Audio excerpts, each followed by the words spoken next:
So hello watchers, welcome to channel be the watcher. And बहुत लंबे time बाद finally वो वीडियो आ चुकी है जिस वीडियो का लोगों को बेसब्री से इंतजार था और हमें भी। जुजुत्सु काइसेन सीजन 2 का रिकैप का जो पहला पार्ट था उसकी वजह से हमारे चैनल को अच्छी खासी रीच मिली, अच्छी खासी व्यूज आए, अच्छे खासे वॉच टाइम समझेंगे। एंड पार्ट 2 भी आ चुका है फाइनली। इसमें आपको एपिसोड 13 से लेके 23 का रिकैप देखने को मिल जाएगा। एंड जिसने पहली पार्ट की वीडियो अब तक नहीं देखी है चैनल पे जाके देख सकता है। पहले रिकैप देखो, देन उसके बाद हम लोग बात करते हैं। एपिसोड 13 की शुरुआत में इटाडोरी खड़ा होता है शिबुया स्टेशन के सामने। वो गोजो को बचाने के लिए स्टेशन के अंदर जाना चाहता था, पर वहाँ पे काफी सारे ट्रांसफिगर्ड ह्यूमंस खड़े होते हैं जो कि नॉर्मल लोगों पर अटैक कर रहे थे। इटाडोरी सभी को वहाँ पे छोड़ के अंदर जाना नहीं चाहता था। तभी वहाँ पे इनुमाकी आ जाता है और वो चांस दे देता है यूजी को वहाँ से निकलने का। इटाडोरी स्टेयर से नीचे उतर ही रहा होता है, तभी उसकी और चोजो की नजरें मिल जाती हैं और इससे पहले कि इटाडोरी लैंड भी कर पाए, चोजो उस पर पियर्सिंग ब्लड से अटैक कर देता है। यह अटैक साउंड से भी तेज होता है जिसको डॉज करना इटाडोरी के लिए काफी मुश्किल साबित होता है। फिर क्या, फिर होती है मार। लास्ट वाला अटैक इटाडोरी डॉज नहीं कर पाया होता है, इसी कारण उसके हाथ में छेद हो चुके होते हैं। अगर नेक्स्ट टाइम की वो अटैक यूजी के ऊपर होता तो यूजी के पास 50-50 चांस ही थे उसको डॉज करने के लिए। तो यूजी का प्लान ऑफ एक्शन यही था कि वो जितना पास हो सके उतना पास खड़े हो चोजो के, ताकि उसको टाइम ना मिल सके अटैक रिलीज करने का। तक मेकामारू ने जो ट्रांसमीटर दिया होता है इटाडोरी को, वो भी काम करने लग जाता है। मेकामारू कहता है कि चोजो उसके ऊपर कामो क्लैन की ब्लड मैनिपुलेशन टेक्निक यूज कर रहा है और उसके पास एक प्लान है जिससे शायद इटाडोरी जीत जाए, पर उस प्लान के सक्सेस होने के चांस केवल 10% है, पर 10% भी कुछ से ज्यादा ही होता है। उसकी बात मान के इटाडोरी वॉशरूम में चला जाता है। तो मेकामारू का प्लान ये होता है कि वो इटाडोरी से वॉशरूम के सारे टैप्स खुलवा देगा ताकि वहाँ पे पानी बरसने लगे और खूब सारा पानी बहने लगे। पानी के कारण ब्लड के ऊपर बहुत सारा ऑस्मोटिक असर बनेगा जिससे कि सेल वॉल्स टूट जाएंगी और इसी कारण चोजो का ब्लड मैनिपुलेशन अच्छे से काम नहीं कर पाएगा, या फिर एटलीस्ट उसकी बॉडी के बाहर तो नहीं कर पाएगा। इटाडोरी वही करता है जो कि उसको मेकामारू ने करने को कहा था और ये टेक्निक काम भी करती है। फिर क्या, फिर एक और बार होती है मार। इस बार होता है हैंड टू हैंड कॉम्बैट जिसमें यूजी और चोजो ऑलमोस्ट इक्वल ही होते हैं, पर चोजो ब्लड मीडियोराइट यूज करके इटाडोरी के पेट में छेद कर देता है और लास्ट में अपने ब्लड से एक हार्ड शेल बना लेता है ताकि वो खुद को प्रोटेक्ट कर सके। फिर हमें दिखाया जाता है सुगना यूजी के मजे ले रहा होता है। ये सोच रहा होता है कि ये कैसे इतने कमजोर अपोनेंट से हार गया। चोजो फाइनल ब्लो डिलीवर करने ही वाला होता है कि उसके दिमाग में बहुत सारी मेमोरीज आ जाती हैं, वो भी ऐसी जो एग्जिस्ट भी नहीं करती थी, कि इटाडोरी उसका भाई है और वहां से उसका दिमाग खराब होने लगता है और बिना मारे ही चोजो बाथरूम के बाहर चला जाता है। Moving on to episode number 14, हमको दिखाई जाती है मेमे और उई। वो दोनों स्मॉल पॉक्स डीएटी से लड़ रहे होते हैं। स्मॉल पॉक्स डीएटी का डोमेन एक्सपेंशन 3 कंडीशन पे काम करता होता है। सबसे पहले वो सबसे ज्यादा कर्स एनर्जी वाले पर्सन को एक कॉफिन के अंदर डालता है, फिर उसके ऊपर एक बड़ा सा पत्थर गिरता है और वो बड़ा सा पत्थर उस कॉफिन के अंदर वाले आदमी को जमीन के अंदर गाड़ देता है। वो आदमी अगर 3 काउंट के पहले बाहर नहीं कर पाएगा तो फिर स्मॉल पॉक्स डीएटी उसको मार देता है। ये सब बात समझने के बाद मेमे उई को यूज करने का एक प्लान बनाती है। वो अपनी खुद की कर्स एनर्जी सप्रेस कर देती है और उई को मेन टारगेट बना देती है। और इससे पहले कि वो स्टोन उई के ऊपर गिरे जिसपे उई की डेथ कंफर्म होती है, वो अपने क्रोस से स्मॉल पॉक्स डीएटी को वहीं पे मार देती है। हमको ये भी बताया जाता है कि उसके कामिकाजे क्रोस को आज तक कोई भी नहीं रोक पाया, ऑब्वियसली एक्सेप्ट गोजो। फिर हमें दिखाया जाता है गेटो जो कि इंप्रेस्ड होता है मेमे से और उनके बीच में मार होने ही वाली होती है। तब तक हमको दूसरी तरफ दिखाया जाता है माकी, नाओबितो और नानमी बढ़ रहे होते हैं गोजो की तरफ और रास्ते में उन्हें मिलता है एक ऑक्टोपस के जैसा दिखने वाला कर्स वूम। और इससे पहले कि माकी और नानमी मूव कर पाते हैं, नाओबितो अपनी टेक्निक का यूज करके उस वूम को मार देता है, पर उसी वक्त उस वूम का एवोल्यूशन हो जाता है और वो कर्स स्पिरिट में चेंज हो जाता है जिसका नाम होता है डैगॉन। डैगॉन सारा का सारा एरिया फ्लड कर देता है। फिर क्या, फिर होती है मार। बाकी के सारे अटैक्स बहुत वीक होते हैं जो कि डैगॉन को हर्ट नहीं कर पा रहे होते हैं। नानमी के अटैक स्ट्रॉन्ग तो होते हैं, फिर भी ऐसा लग रहा है डैगॉन को कुछ खास फर्क नहीं पड़ रहा है। केवल नाओबितो ही उसको कुछ कंसिडरेबल डैमेज कर पा रहा होता है। नाओबितो के पास थी प्रोजेक्शन सॉर्सरी जिसका मतलब ये होता है कि वो 1 सेकंड में 24 फ्रेम तक मूवमेंट ले सकता है। इसका मतलब ये है कि वो 1 सेकंड में अपने 24 मूवमेंट डिफाइन कर सकता है। पर इसमें बहुत बड़ा कैच भी है, अगर उस 24 मूवमेंट्स में से एक भी मूवमेंट अगर बहुत कोई अनरियलिस्टिक हुआ तो फिर वो वहीं पे थोड़ी देर के लिए फ्रीज हो जाएगा। इस टेक्निक के कारण वो फास्टेस्ट सॉर्सरर था ऑब्वियसली गोजो के बाद। पर तभी डैगॉन कर देता है डोमेन एक्सपेंशन और वो अकेले तीनों पर भारी पड़ने लगता है। डैगॉन यूज करता है डेथ सॉर्म जिसमें बहुत सारे शिकिगामी अपीयर होते हैं, पर वो इंपैक्ट के मोमेंट पे ही अपीयर होते हैं, इसलिए उन्हें मारना पॉसिबल ही नहीं होता है। Although initially Naobito falling blossom emotion use करके खुद को प्रोटेक्ट कर ले रहा होता है, उसका भी राइट आर्म चला जाता है, पर तभी वहां पे मेगुमी आ जाता है जो कि अपने साथ प्लेफुल क्लाउड लेके आया होता है। उसकी हेल्प से माकी लड़ने लगती है डैगॉन से और नाओबितो भी उसकी हेल्प कर रहा होता है। मेगुमी उसके डोमेन में एक होल क्रिएट कर चुका होता है ताकि वो सब उसके अंदर से बाहर जा सके। वो केवल थोड़ी देर के लिए इस होल को होल्ड कर सकता है, तो फिर उनको जल्दी से वहां पे आ जाना चाहिए, पर तभी उस होल से टोजी अंदर आ जाता है। एपिसोड नंबर 15, टोजी के अंदर आते ही सब कंफ्यूज हो जाते हैं। नाओबितो ऑब्वियसली जान रहा होता है कि ये कौन है, पर माकी ये पूछने लगती है कि आखिर ये है कौन। टोजी अब बस इंस्टिंक्ट्स पैड कर रहा होता है और जो कोई भी स्ट्रॉन्गेस्ट होता है उसके आसपास उससे लड़ने लगता है। टोजी माकी से प्लेफुल क्लाउड ले लेता है। फिर क्या, फिर वो पीटता है, मारता है और होती है मार। ऐसी कच्चियां फाड़ी है ना डैगॉन की टोजी ने कि बोलो नहीं। टोजी शुरू करता है डैगॉन की पिटाई। भाई टोजी इतना फास्ट और स्ट्रॉन्ग होता है कि वो पानी पे दौड़ रहा होता है और वो डैगॉन को अच्छे से मारता है। डैगॉन सोचता है कि वो अगर बस कुछ देर और सर्वाइव कर जाए तो मेगुमी का डोमेन हार जाएगा और वो जीत जाएगा। वो ये सोचकर ऊपर कूद जाता है, पर नाबितो उसको ऊपर से नीचे धक्का दे देता है और नीचे वेट कर रहा होता है टोजी, जिसके हाथ में प्लेफुल क्लाउड होता है और उसको वो रगड़ रगड़ के शार्प कर देता है। और फिर क्या, भोग भोग के टोजी वहीं पे डागोन को मार देता है। पर अगले ही मोमेंट वो मेगुमी को लेके बिल्डिंग के बाहर चला जाता है। क्योंकि वो प्योरली इंसेक्ट्स पे काम कर रहा होता है, इसीलिए वो मेगुमी को लेके बाहर गया था। पर इससे पहले कुछ और हो सके, वहां पे आ जाता है जोगो एक एक करके माकी, नानमी और नाबितो तीनों को जला देता है। तभी जोगो को फील होता है कि किसी ने सुकना की फिंगर्स को रिलीज कर दिया है और वो वहां से चला जाता है जहाँ पे यूजी की बॉडी थी। वो देखता है कि वो लड़कियां जो कि गेटो के साथ थी, वो सुकना को एक एक करके सारी फिंगर्स खिला रही हैं। जोगो सोचता है कि ये सही मोमेंट है, तो फिर वो अपनी भी 10 फिंगर्स निकाल के सुकना को खिला देता है। अब सुकना के पास ऑलमोस्ट 15 फिंगर्स थी। इतनी सारी फिंगर खाने के बाद सुकना का इटाडोरी के ऊपर काफी लंबे टाइम तक फुल कंट्रोल होने वाला, और होता भी ऐसा ही है। सुकना आ जाता है, आते ही वो जोगो का हाथ काट देता है क्योंकि वो हाथ सुकना का सर टच कर रहा होता है। फिर वो सबको कहता है नील, यानी कि घुटने पे बैठ जाओ, अगर नहीं बैठोगे तो तुम्हारा सर काट दूंगा। और वो करता भी ऐसा है क्योंकि जोगो का सर हल्का सा ऊपर होता है, तो फिर वो उसका सर काट देता है। पर फिर वो उन दोनों लड़कियों की तरफ मुड़ के देखता है कि अच्छा बताओ तुम क्या चाहती हो, जिसपे वो लड़कियां कहती हैं कि तुम मार दो उस आदमी को, उस आदमी यानी कि गेटो को, और फिर उसके बदले में हम तुम्हें एक और उंगली देंगे। ये बात सुन के सुकना हंसने लगता है और फिर उन दोनों को उसी मोमेंट में मार देता है। सुकना कहता है कि तुम्हें क्या लगता है कि मैं एक फिंगर के चक्कर में किसी की गुलामी करने वाला हूँ? फिर उसके बाद वो जोगो की तरफ देखता है और बोलता है अच्छा अब बताओ तुम्हें क्या चाहिए। सुकना कहता है कि अब तुम 10 फिंगर खिलाई हो तो चलो एक शर्त लगा लेते हैं, अगर तुम पूरी फाइट में एक भी अटैक मेरे ऊपर लैंड कर पाओगे तो तुम जो कहोगे मैं वही करूंगा। एपिसोड 16। इस एपिसोड की शुरुआत में हमको पता चल जाता है कि सुकना कितना स्ट्रांग है। एपिसोड की शुरुआत ही चिल्लाते हुए होती है कि मुझे पता था कि सुकना मुझसे ताकतवर है, पर इतना ज्यादा। फिर हमें दिखाया जाता है टोजी जो कि प्योरली इंस्टिंक्ट पे लड़ रहा होता है। मेगुमी पूरी कोशिश करता है कि वो विजुअलाइज करे ऐसा कुछ जिससे वो जीत पाए, पर वो रैबिट एस्केप को यूज करके वहां से भागना ही अपना बेस्ट ऑप्शन समझता है। टोजी आराम से सारे रैबिट्स को मार देता है। फिर हमें दिखाए जाते हैं काजुकाबे पांडा जो कि चेक कर रहे होते हैं आसपास की बिल्डिंग्स को सर्वाइवर के लिए, पर असली में काजुकाबे डर रहा होता है इतने स्ट्रांग लोगों से लड़ने के लिए, तो वो कोशिश कर रहा होता है कि जितना ज्यादा हो सके वो उतना ज्यादा टाइम वेस्ट करवा सके। तभी वहां पे 2 और लोग आ जाते हैं। फिर हमें वापस दिखाई जाती है टोजी और मेगुमी की लड़ाई। टोजी इजी डोमिनेट कर रहा होता है, वो मेगुमी को मारने वाला होता है कि तभी वो पूछता है कि तुम्हारा नाम क्या है। मेगुमी बोलता है कि मेरा नाम है फुशिगोरो। फिर टोजी बोलता है ओह तो तुम्हारा नाम ज़नीन नहीं है। ये सुन के उसको अच्छा लगता है, वो मुस्कुराता है और अपने सर में ही प्लेफुल क्लाउड घुसा लेता है और वो मर जाता है। मेगुमी वहां से निकल के शोको के पास जाने वाला होता है अपनी इंजरीज हील कराने के लिए, तब तक वहां पे हारुटा आ जाता है जो कि उसकी बैक को स्लाइस कर देता है। दूसरी तरफ चल रही होती है जोगो और सुकना की मार, और भाई क्या मार, मतलब मैं कोशिश करता हूँ कि कम से कम पर्सनल ओपिनियन बोलूं, पर इसे दोबारा देखने में तो मुझे मजे ही आ गए। पहले तो जोगो केवल प्योर फायर पावर से लड़ रहा होता है जिसको इजीली सुकना डोमिनेट कर दे रहा होता है, इसीलिए जोगो यूज करता है अपना सबसे पावरफुल मूव मैक्सिमम मीटियोर। वो जान रहा होता है कि अगर डोमेन एक्सपेंशन की सिचुएशन आई तो सुकना का डोमेन ऑब्वियसली जीत ही जाएगा। इसके बाद आता है इस सीन का one of the best scene, Kasukabe और पांडा और वो बाकी दोनों लोग भी वहीं पे खड़े होते हैं। वहां पे सुकना आ जाता है, वो कहता है कि अगर यहाँ से कोई भी भगा तो फिर मैं उसको मार दूंगा। तो चारों के चारों वहीं पे सन्न खड़े हैं और सुकना बीच में खड़े होकर मजे ले रहा है। और भाई वो 3 सेकंड जब वो सबको रोक के रखता है वो उनके लिए पूरे साल के बराबर होते हैं। फिर जैसे ही वो नाव बोलता है तुरंत वो चारों वहां से भाग लेते हैं और मैक्सिमम मीटियोर भी क्रैश कर जाता है। जोगो को लगता है कि इससे कुछ ना कुछ डैमेज तो हुआ ही होगा सुकना को, पर सुकना को कुछ नहीं होता है। सुकना कहता है कि तुम्हारी स्पेशलिटी फायर है ना, तो चलो फायर एबिलिटी से ही लड़ाई कर लेते हैं। तो फिर सुकना यूज करता है फूगा।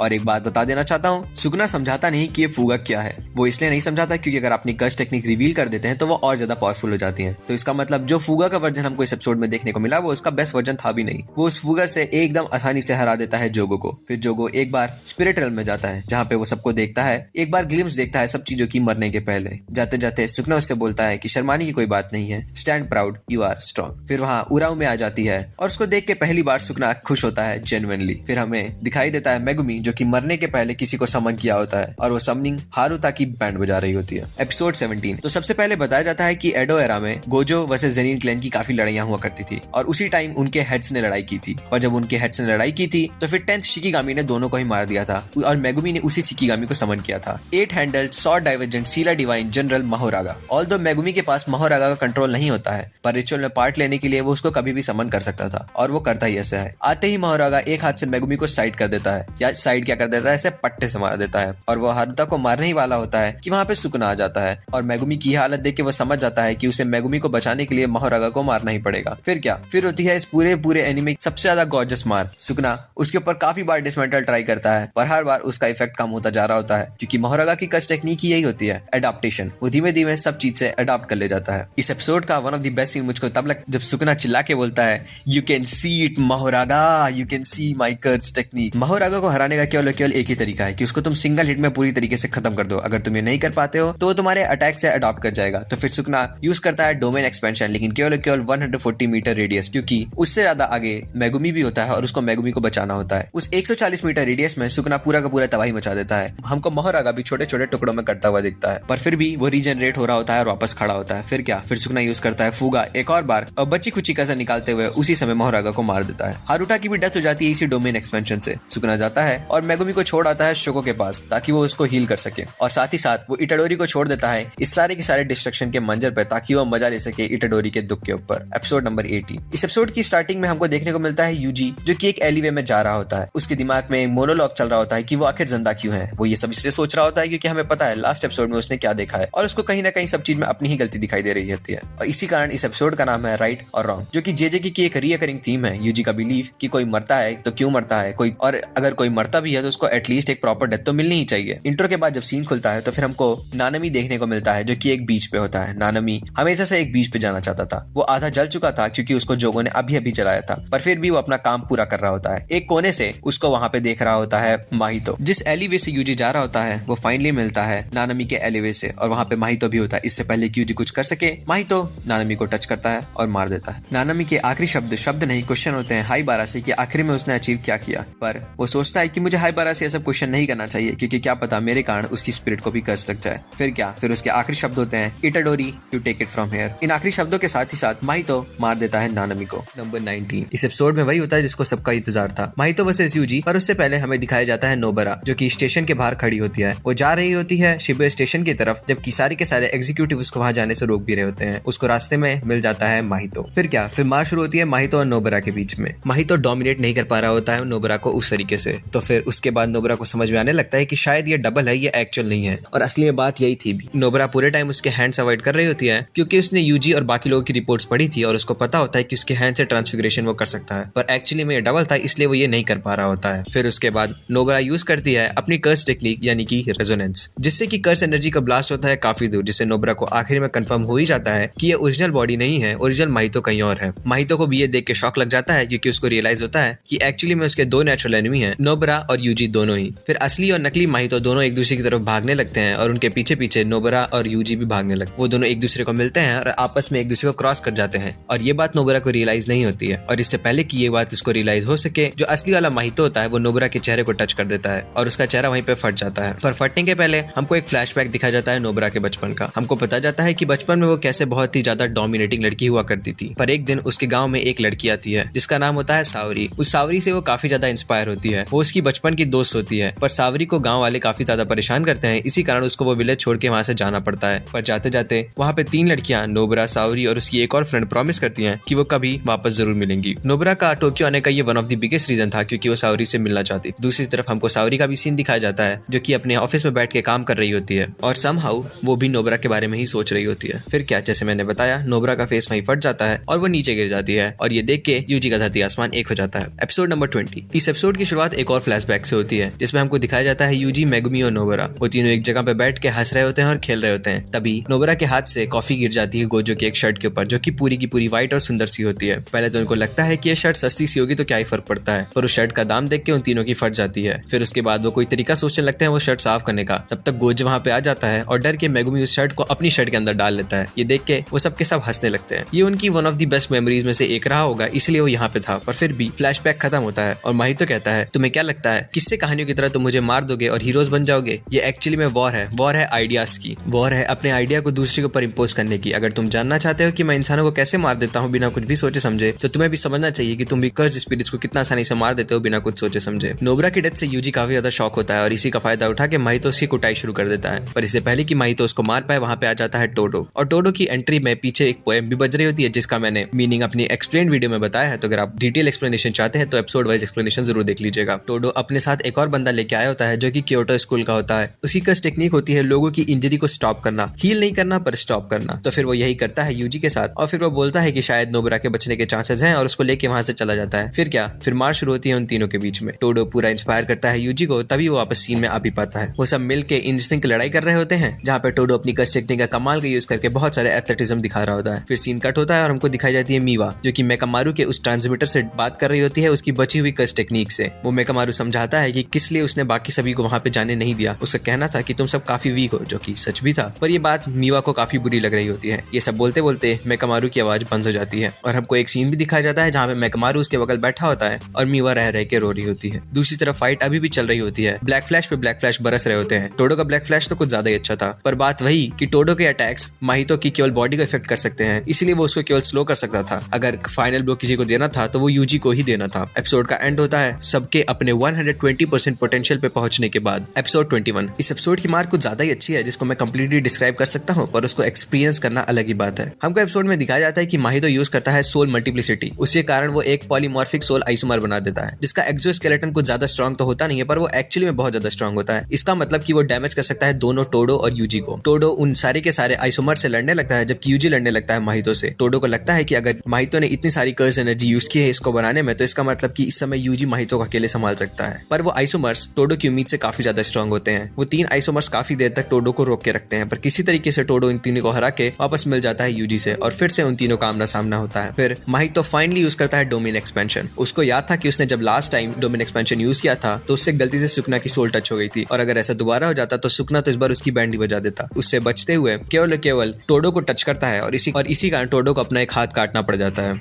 इससे टोडो को काफी ज्यादा डैमेज होता है और उसका बुगी वुगी भी चला ही जाता है। तो जाते टोडो एक लास्ट बार बुगी वुगी यूज करता है और यूजी को टेलीपोर्ट कर देता है माहितो के सामने, जिससे कि वो ब्लैक फ्लैश यूज करता है। पर इस ब्लैक फ्लैश के बाद माहितो ने अपने सोल का एसेंस रियलाइज कर लिया था और वो अपने फाइनल फॉर्म में आ जाता है जिसका नाम कुछ ज्यादा ही बड़ा था, तो फिर मैं वो यहाँ पे नहीं लेने वाला हूँ। एनीवेज फिर होती है माहितो और यूजी के बीच में शानदार जानदार। अपने फाइनल फॉर्म में माहितो कुछ ज्यादा ही स्ट्रॉन्ग हो चुका होता है। उसकी बॉडी इतनी स्ट्रॉन्ग हो चुकी होती है कि इटाडोरी के अटैक से उसको कुछ खास फर्क नहीं पड़ रहा होता है। पर इटाडोरी को समझ में आता है कि अगर उसको यहाँ पे जीतना है तो उसको एक और ब्लैक फ्लैश यूज करना ही पड़ेगा। पर ब्लैक फ्लैश की बात ऐसी है कि वो आप अपने मन से नहीं यूज कर सकते। वो अगर आपके अंदर से आते हैं तो ठीक है, नहीं तो फिर वो नहीं आते हैं। पर फिर भी क्योंकि यूजी मेन कैरेक्टर है तो फिर वो अपने मन से एक ब्लैक फ्लैश यूज करता है और फाइनली माहितो को नॉकआउट कर देता है। फिर उसके बाद वो सीन आता है जिसके आपने बहुत सारे एडिट्स देखे होंगे, जहाँ पे माहितो चिल्लाता हुआ, रोता हुआ, रगड़ते हुए नीचे भाग रहा होता है और उसको धीमे धीमे यूजी फॉलो कर रहा होता है। हमको वो बहुत अच्छा वुल्फ और रैबिट वाला भी सीन दिखाया जाता है जो कि पैरेलल्स ड्रॉ करता है शिकारी और शिकार के बीच में। पर तब तक वहाँ पे केंजाकू आ जाता है। एपिसोड की शुरुआत में हमें शिबुया का एयर व्यू दिखाया जाता है और मैं आपको याद दिला दूं ये सारा डैमेज सिर्फ अकेले सुकना ने किया है। सुकना वर्सेस मोरागा की फाइट के टाइम सबसे पहले हमें दिखाया जाता है कि पांडा जो कि कुसाकबे को ढूंढ रहा होता है। कुसाकबे मलबे के नीचे दबा होता है। पांडा उसे वहाँ से बाहर निकालता है। फिर कुसाकबे बोलने लगता है कि तुम लोगों ने तो कहा था कि इतादोरी का पूरा कंट्रोल है उसकी बॉडी पे। खैर जो भी है, अब मैं तुम लोगों की साइड नहीं हूँ। जैसे भी हो, अभी इतादोरी का एग्जीक्यूशन होना ही चाहिए। तो हाँ, कुसाकबे थोड़ा नाराज यहाँ पे दिख रहा है क्योंकि भाई बहुत ज्यादा डैमेज दे दिया है सुकना ने। और हाँ, मुझे भी उस टाइम पे लगा था कि यूजी को कंट्रोल लेना चाहिए, लेकिन अगर यूजी कंट्रोल लेता तो मोरागा उसकी बैंड बजा देता। कुसाकबे ये इसलिए भी बोल रहा होता है कि क्योंकि उसे पता तो नहीं होता है ना, जोगो ने 15 और फिंगर जो है सुकना की यूजी को खिला दी है और सुकना की और पावर्स उसके अंदर आ चुकी है और इसी कारण ये इतना सारा डैमेज और हो पाया। वरना जिस टाइम पे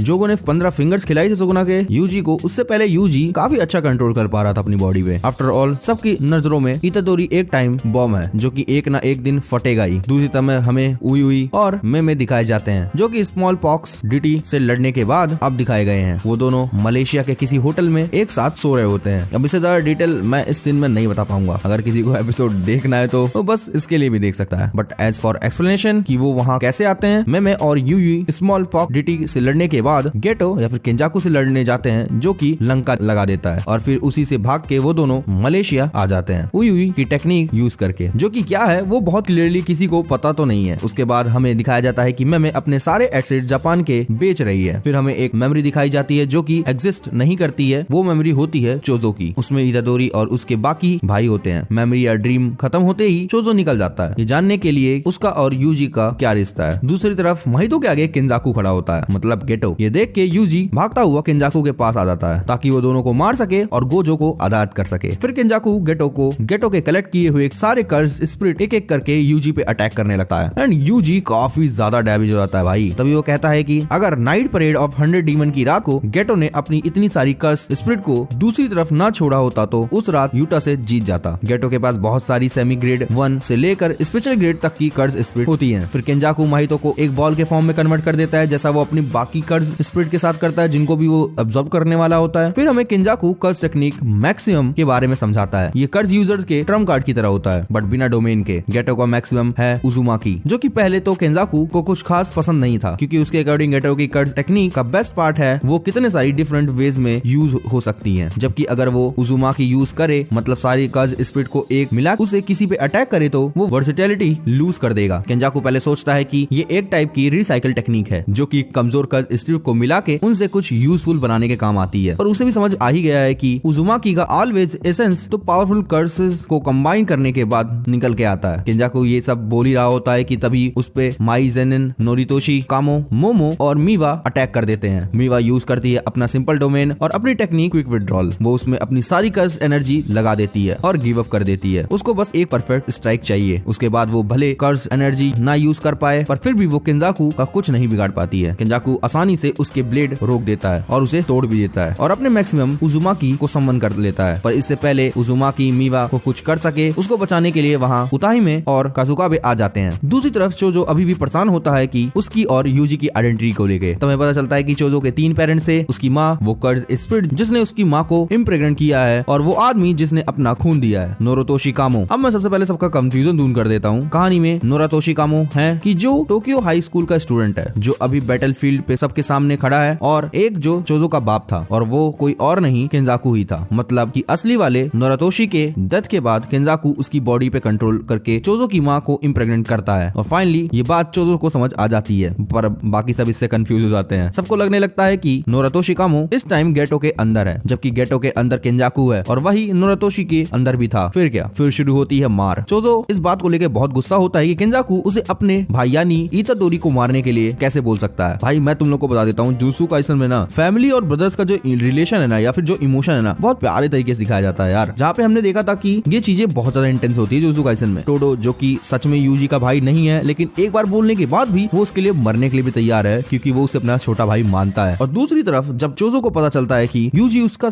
भाई है, ब्लड रिलेशन है उन दोनों में, वो अब उसको बचाने के लिए गेटो से लड़ने जा रहा है भाई। जबकि वो जानता है कि मैं मर भी सकता हूँ इस चीज में, लेकिन वो पूरी अपनी ताकत के साथ गेटो को हराने में लग जाता है और ये कहता है कि मैं इसका बड़ा भाई हूँ यार, अब मैं तो इसे बचाऊंगा ही ना। भाई हेड्स ऑफ है यार ऐसे इंटेंस रिलेशनशिप को जो एक भाई भाई के बीच में दिखाया जा रहा है भाई जुजुत्सु काइसन में। एंड जैसे ही ये सब चीजें चोजो बोल रहा होता है केंजाकू को, तब तक बीच में उर्मे आ जाती है जो कि आपको याद दिला दूं जो कि सुकना की सबऑर्डिनेट है। फिर चोरो ब्लड मैनिपुलेशन यूज करता है प्रिसाइजिंग ब्लड के लिए जो कि कोयोटो स्कूल वाला कामो देख के चौंक जाता है क्योंकि ब्लड मैनिपुलेशन एक कामो क्लैन की टेक्निक है जो पूरी कोशिश करता है कि वो केंजाकू को हरा दे। पर ऑब्वियसली केंजाकू का कुछ भी नहीं कर पाता है। केंजाकू गेटो की कर्ज मैनिपुलेशन टेक्निक यूज करके आराम से चोजो को हरा पा रहा होता है। पांडा और यूजी को भी नहीं समझ आ रहा होता है कि चोजो यूजी को अपना भाई क्यों बोल रहा है, पर फिर भी सब थैंकफुल होते हैं क्योंकि चोजो के कारण उनका एक चांस दिखाई दे रहा होता है कि वो लोग अब प्रिजन रियल्म वापस ले सकते हैं। सब मिलके केंजाकू पर अटैक कर देते हैं पर तब तक उर्मे आ जाती है और सबको जमा देती है। पर वो इतादोरी को कमजोर आइस से जमाती है क्योंकि बॉडी सुकना की भी होती है। यूजी चोजो को बर्फ में से छुड़ा देता है। चोजो कहता है कि यूजी उसका बड़ा भाई है। चोजो कहता है कि यूजी उसका बड़ा भाई है यानी ओनी चैन बोल के बुलाए वो उसे, और यूजी को ये सब अभी तक नहीं समझ आ रहा होता है। पर फिर भी वो दोनों और मोमो मिलके केंजाकू पे अटैक करने की सोचते हैं। तब तक उर्मे फिर से अटैक कर देती है, सबको जमा देती है। पर तभी वहाँ आती है यूकी। जिनको ना याद हो उनको याद दिला दूं कि यूकी ने टोडो को जुजुत्सु के बारे में सिखाया था और वो one of the 4 special grade sorcerer में से एक है। केवल यूकी, गेटो, गोजो और यूटा ही स्पेशल ग्रेड है। फिर वो गेटो से वही क्वेश्चन पूछती है जो उसने लास्ट टाइम पूछा था जब दोनों एक साथ थे कि तुम्हें आखिरकार किस टाइप की लड़कियां पसंद है। एपिसोड ओपन होता है यूकी जहाँ बात कर रही होती है सूडो गेटो से बात कर रही होती है उसके प्लान्स के बारे में, जहाँ पे वो लरू के रिएक्शन के लिए टाइम ढूंढ रही होती है। सडनली गेटो यूज करता है आइडियल ट्रांसफिगरेशन जो कि ऑन करता है एक ऐसी टेक्निक को जो कि महितो को एब्जॉर्ब करने के बाद गेटो ने एक्वायर की होती है। गेटो बताता है कि ये महितो की टेक्निक है और इससे वो एक चीज एक्टिवेट करने वाला है जहाँ पे 2 टाइप के नॉन सॉर्सरर्स हमें देखने को मिलने वाले हैं। पहले वो जिन्होंने कोई न कोई कर्ज ऑब्जेक्ट को सॉल्व आउट कर रखा है जैसे कि यूजी है, एंड दूसरे वो जिनके पास कोई कर्ज टेक्निक है लेकिन हाँ उनका ब्रेन उस चीज को प्रोसेस करने के लिए नहीं है जैसे कि जुनपाई था, और वो चाहता है कि ये सभी एक दूसरे को मारना चालू कर दे। और इस चीज के लिए गेटो ने कई सारे लोगों को पहले ही चुन रखा था जो कि गेटो के प्लान को बहुत हार्डली इंडिकेट करता है। जहाँ पे सभी लोग यूजी यूकी तैयार होते हैं गेटो से लड़ने के लिए, वहीं पे गेटो अपने कई सारे कर्सेस को छोड़ के वहाँ से निकलने की कोशिश करता है। वो अपने हाथ में प्रिजन रियल्म को लेता है और वो सुकना की बातें करता है जहाँ वो बोलता है कि हम जल्दी ही मिलेंगे यूजी। मे बी वो सुकना को कुछ इंडिकेट कर रहा होता है एंड वहाँ पे वो हियन एरा को इंडिकेट करता है। ये उसी एरा की बात हो रही है जिस एरा में सुकना हुआ करता था, जिस एरा में सुकना मरा था। वो जुजुत्सु का गोल्डन एरा माना जाता है। देन उसके बाद वहाँ से गेटो चला जाता है। हमें बाकी जो सिविलियंस होते हैं जापान के चारों तरफ उनके रिएक्शन को दिखाया जाता है, जहाँ पे वो न्यूज देख रहे होते हैं। वो लोग ये समझने की कोशिश कर रहे होते क्या जो सुन रहे हैं, जो चीजें वो देख रहे हैं वो रियल है है कि नहीं। बहुत सारे लोग ये चीजें देख के डरना चालू कर देते हैं और गवर्नमेंट डिसाइड करती है कि वो कर्ज स्प्रिट के एग्जिस्टेंस को पब्लिकली अनाउंस कर देगी। लेकिन ये भी कहने की बात है कि ये सारी चीजें सिर्फ टोक्यो में हो रही है। न्यूज को कवर करते करते एक सिविलियन एक कर्ज स्प्रिट के द्वारा अटैक हो जाती है एंड जो उसका कैमरामैन होता है वो भी मारा जाता है। फिर हमें एक कन्वीनियंस स्टोर दिखाया जाता है जहाँ पे एक लड़की कुछ खाना खा रही होती है स्टोर में से निकाल के एंड उसी से दूर एक कर्ज स्प्रिट उसे बुला रही होती है अपनी तरफ खाने के लिए। जहाँ पे वो लड़की जैसे उसकी तरफ बढ़ती है वहाँ हमें देखने को मिलता है यूटा ओकत्सु जो कि उस कर्ज स्प्रिट को मार देता है एंड वहाँ पे वो मेंशन करता है रीका के बारे में। और हाँ, हम सभी ने जुजुत्सु काइसेन 0 देख रखी है। ये रीका का मेंशन यूटा ने क्यों किया मुझे भी नहीं पता और मैं मांगा से आपको कोई स्पॉइलर देने नहीं वाला हूँ, तो आप भी मेरी तरह सोच में पड़े रहिए रीका कैसे वापस आ गई। देन इस चीज के बाद जुजुत्सु काइसेन के जो हायर एप्स होते हैं वो यूटा को कन्फ्रंट करते हैं, जहाँ पे यूटा उनको बोलता है कि मैं तुम्हारी बात मानता हूँ, तुम लोग ये चीजें जानते हो और मैं इस बात की कोई केयर नहीं करता कि यूजी जो है गोजो सेंसे का स्टूडेंट है एंड साथ ही में उसने इनुमाकी के हाथ को डैमेज किया है। तो वो उनसे प्रॉमिस कर देता है कि वो यूजी को मार देगा। और इसी जुजुत्सु सोसाइटी के हेडक्वार्टर से निकलती हैं 5 स्टेटमेंट्स। अब इन 5 स्टेटमेंट्स में क्या क्या है वो समझते हैं। पहला, गेटो को डिक्लेयर किया जाता है अलाइव और उसे री सेंटेंस टू डेथ दिया जाता है। दूसरा,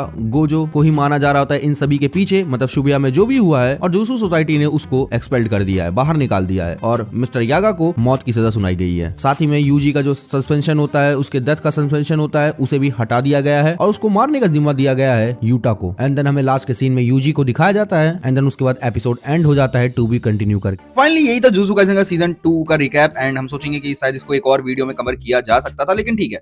एंड जिन्होंने सीजन 2 के एंजॉय किया उनके लिए बहुत बहुत शुक्रिया guys, thank you for your support. आप इस वीडियो को लाइक शेयर सब्सक्राइब सब कुछ कर सकते हैं जो भी आपका करने का मन करे एंड शेयर कर सकते हैं उन दोस्तों के साथ जो भी जुजुत्सु काइसेन के एपिसोड्स नहीं देखना चाहते, डायरेक्टली एक्सप्लेन या फिर रिकैप वगैरह देखना चाहते हैं, तो उनके लिए अच्छी वीडियो रहेगी फॉर श्योर। एंड हाँ, जिनको भी सीजन 3 के लिए कुछ जानना है, कलिंग गेम्स क्या है या फिर सीजन 3 आ रहा है कि नहीं, उनके लिए एक वीडियो है जो कि culling game special video Jujutsu Kaisen season 3 से रिलेटेड, वो भी मैं डिस्क्रिप्शन में दे दूंगा। यहाँ ये वीडियो लेट इस वजह से हुई क्योंकि बहुत सारा काम था, हमारे एग्जाम चल रहे थे एंड एग्जाम अच्छे गए भी नहीं, लेकिन ठीक है। तो जल्दी आपको बहुत सारी और वीडियोस चैनल पे देखने को मिलेगी। हमने हाल ही में हमने वन पंच मैन को स्टार्ट किया था, तो उसको भी हम लोग फाइनली उसका सीजन 1 एंड करने वाले हैं। इस वीक शायद एंड हो जाए, फाइनली उसका लास्ट के 2 एपिसोड बचे हैं सीजन 1 के, वो भी हम जल्दी कंप्लीट कर देंगे। बाकी आपको कोई स्पेशल वीडियो चाहिए प्लीज कमेंट करके हमें बताएं एंड हमारे साथ बने रहे, तब तक के लिए देखते रहे बी द वॉच।